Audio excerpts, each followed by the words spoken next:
Firman-Nya mewarnai dunia dengan pikiran baru. Kasih-Nya berikan hati baru. Oh, ku rindu. Shalom, jemaat yang dikasihi Tuhan.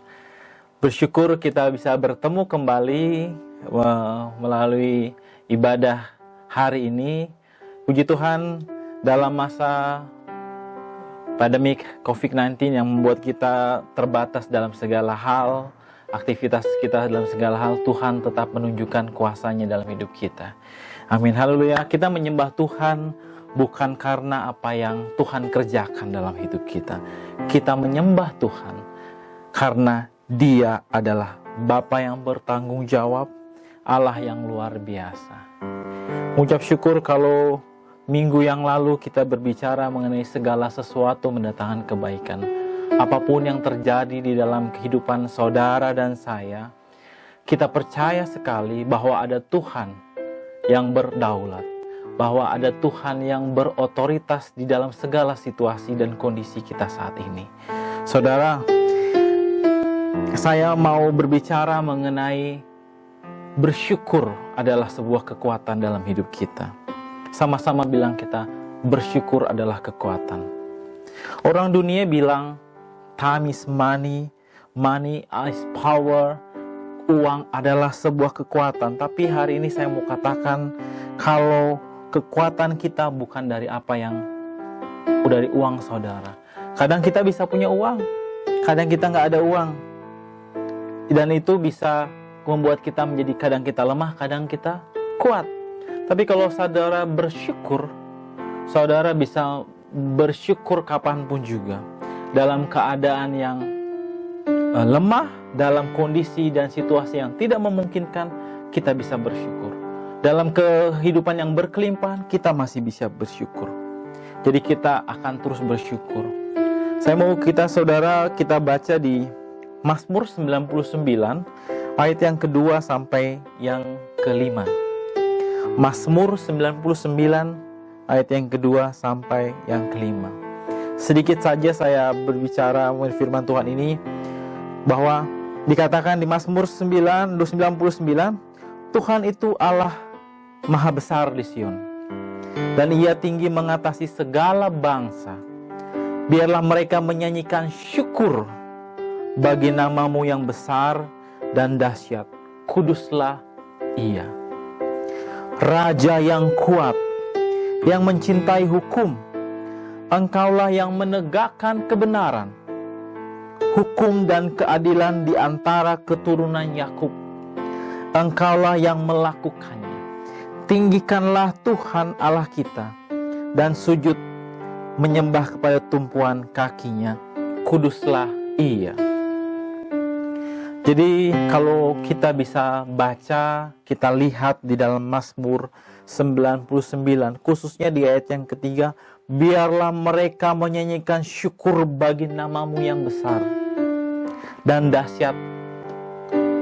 Jadi kesimpulan yang bisa saya ambil adalah syukur adalah kekuatan kita. Kalau saudara renungkan, kita masing-masing bisa merenungkan di dalam keadaan kondisi saat ini, di mana hari-hari ini, minggu-minggu, bahkan bulan-bulan, di mana saudara kuat. Kalau saudara pikirkan ketika saudara bersyukur. Dan sebaliknya, ketika saudara merasa lemah adalah ketika saudara kurang mensyukuri apa yang Tuhan sudah berikan. Karena hidup ini bukan tergantung masalah dan persoalan. Yang namanya persoalan, namanya masalah, tantangan, pergumulan selalu ada dalam kehidupan kita. Tetapi orang yang menghadapinya dengan syukur akan melihat kemenangan yang luar biasa. Amin. Nah, kalau ditanya kepada saya, syukur itu apa? Yang pertama yang bisa saya simpulkan adalah karena syukur dapat meredam segala kebencian, kekecewaan, dan kepahitan yang merusak hidup saudara. Kebencian, kekecewaan, kepahitan tidak pernah menciptakan hari yang cemerlang bagi saudara.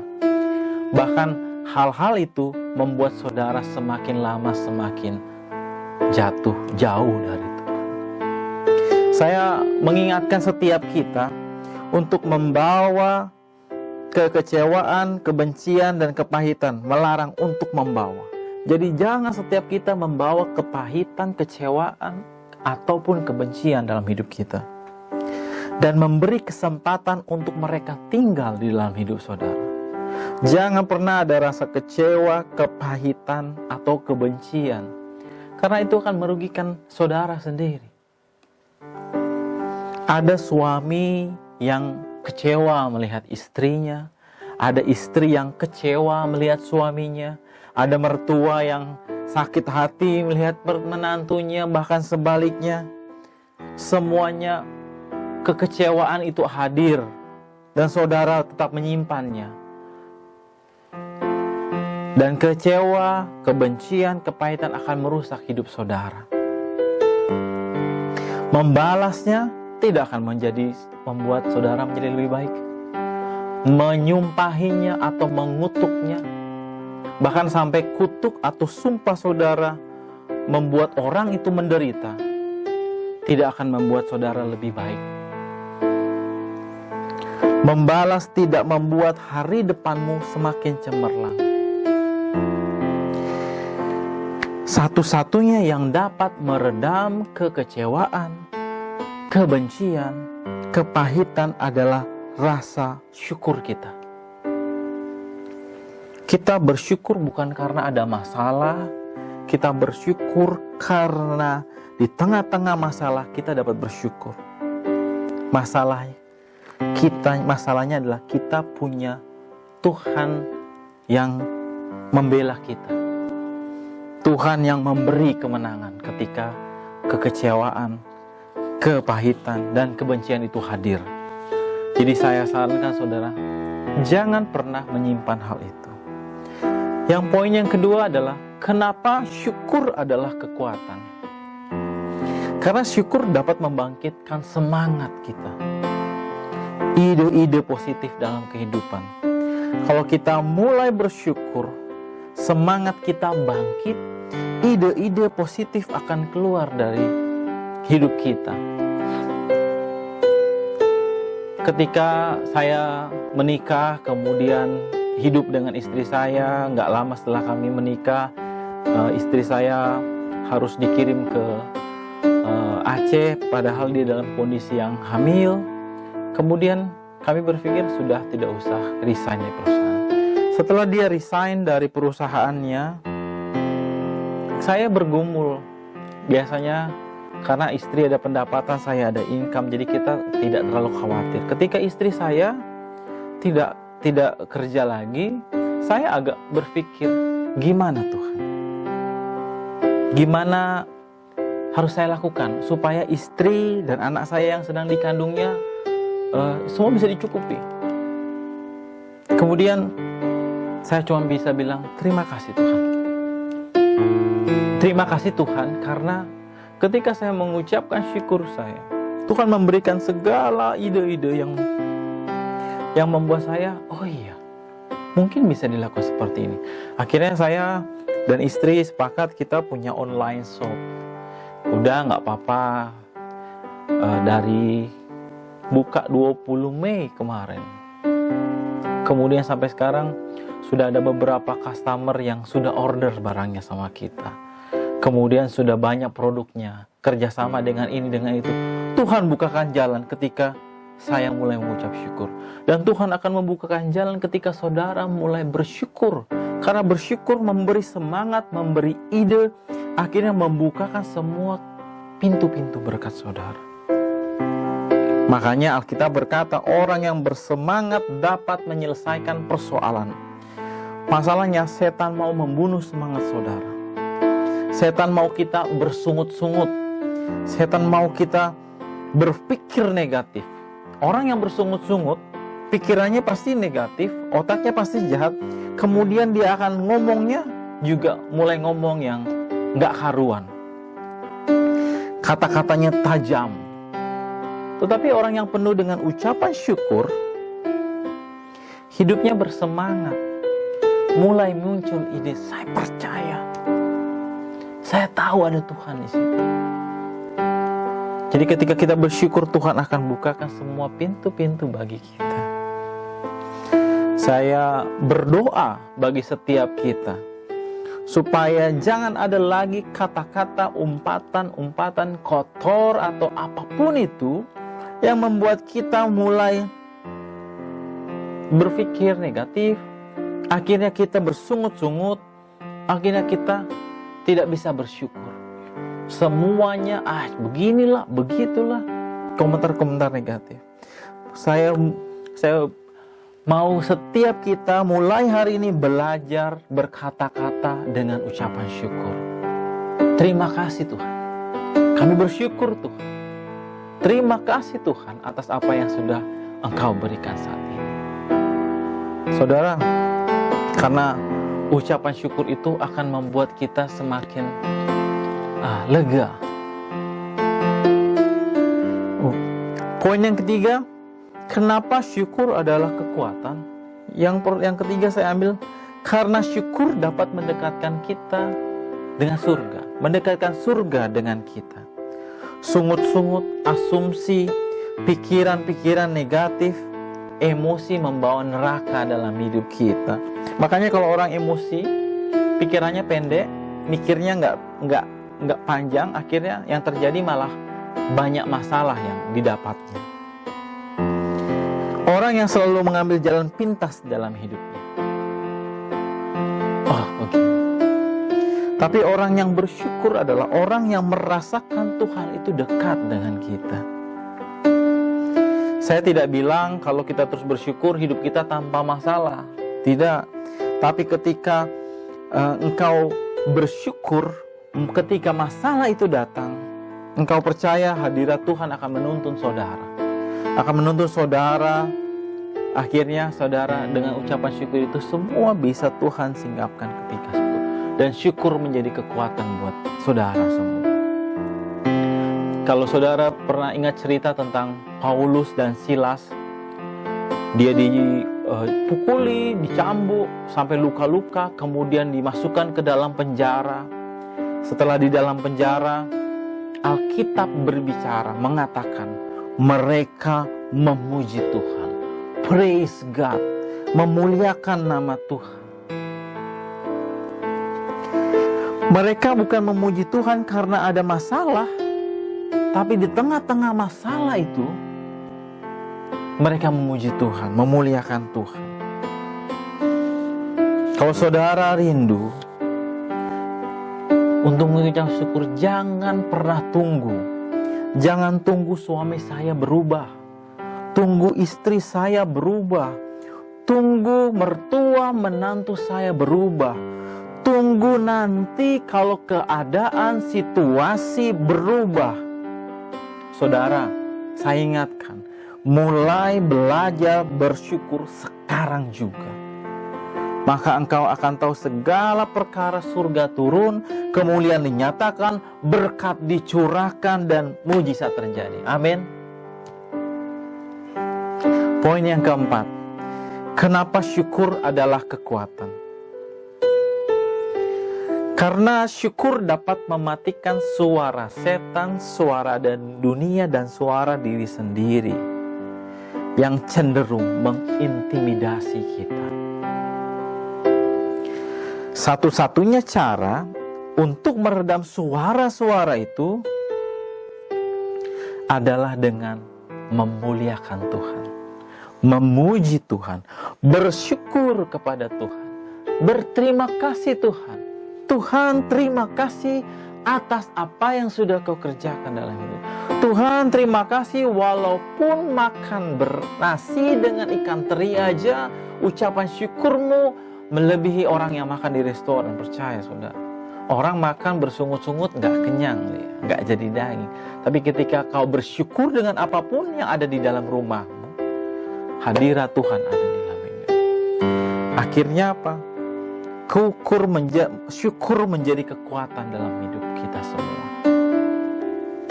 Saya mau ingatkan saudara, mulai memuliakan Tuhan, mulai menaikkan pujian bagi Tuhan.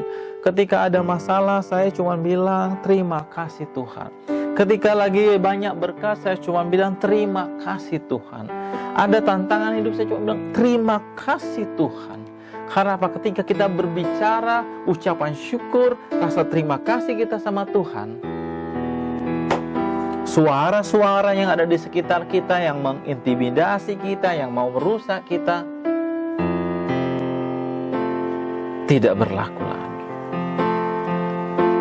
Dikatakan, aku cakap menanggung segala perkara dalam Tuhan Yesus yang memberi kekuatan kepadaku. Karena ada Tuhan. Terima kasih Tuhan, walaupun 1000 rebah di sisiku, 10.000 rebah di kananku, tetapi tidak akan menimpa aku. Syukur adalah kekuatan. Poin yang kelima yang saya ambil, kenapa bersyukur, rasa syukur itu adalah kekuatan. Kalau tadi saya katakan, yang pertama adalah untuk dapat meredam segala kebencian, kekecewaan yang dapat merusak saudara. Kemudian syukur dapat membangkitkan semangat dan ide-ide positif dalam kehidupan kita. Yang ketiga, rasa syukur dapat mendekatkan surga kepada kita. Kemudian yang keempat, syukur dapat mematikan suara-suara setan, suara dunia, bahkan suara dirimu, ego. Kemudian yang kelima adalah rasa syukur dapat meruntuhkan tembok-tembok kemustahilan. Maksudnya begini, kalau saudara ingat cerita Joshua, ketika Joshua mau masuk ke dalam tanah perjanjian, ada tembok besar, tembok Yeriko. Tuhan bilang sama Joshua, kelilingi tembok ini selama 1 kali dalam 6 hari, kelilingi dan diam tanpa bersuara. Yang saya mau kasih tahu sama saudara di dalam poin yang kelima ini adalah, sebelum kita bersyukur, pelajaran yang pertama adalah diam. Kenapa? Karena kita nggak bisa bersyukur kalau kita nggak bisa diam. Kita lihat sesuatu, komentar. Kita lihat yang begini, komentar. Kita lihat begini, begitu, begini, begitu, komentar. Nggak bisa diam. Kita bicara, segala sesuatu diperbolehkan, tapi tidak segala sesuatu berguna. Segala sesuatu diperbolehkan, tetapi bukan segala satu berguna untuk membuat. Berarti ukurannya, sebelum saya atau saudara berbicara ngomong, mikir dulu. Apakah yang diomongkan itu membangun saudaramu atau tidak? Apakah yang nanti kalau yang diucapkan yang saudara ucapkan akan buat ribut orang, berantem orang atau tidak? Cuman kata-kata, akhirnya kita yang jadi masalah terus. Setiap kita ngomong selalu menjadi masalah terus.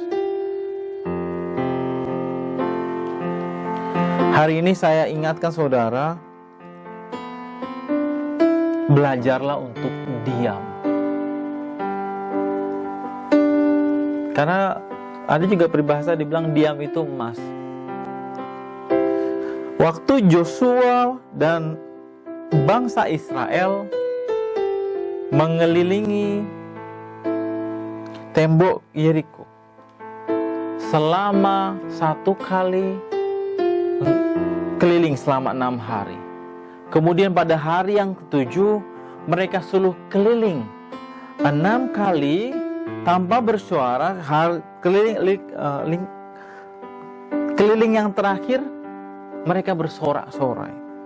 Saudara bayangkan aja, ini ribuan orang Israel suruh diam, keliling tembok, nggak ngapa-ngapain. Dalam pikiran bangsa Israel bagaimana? Mungkin ada yang kok diem aja, ada yang bersungut-sungut, bahkan ada yang menggerutu, ini udah capek keliling-keliling, cuman gini aja kerjanya. waktu mereka mampu mengendalikan mulutnya, mengendalikan dirinya. Ketika mereka bersorak-sorai, hari terakhir mereka bersorak-sorai, boom, runtuh tembok itu. Hari ini saya mau ingatkan, buat orang yang bersyukur tidak ada kata mustahil. Buat orang yang suka bersyukur tidak ada yang tidak mungkin. Kalau engkau berdiri di depan tembok yang tebal, angkat tanganmu dan bersyukur. Ketika saudara menghadapi tantangan-tantangan dalam hidupmu, ketika saudara melihat tidak ada lagi jalan keluar, bagaimana ini?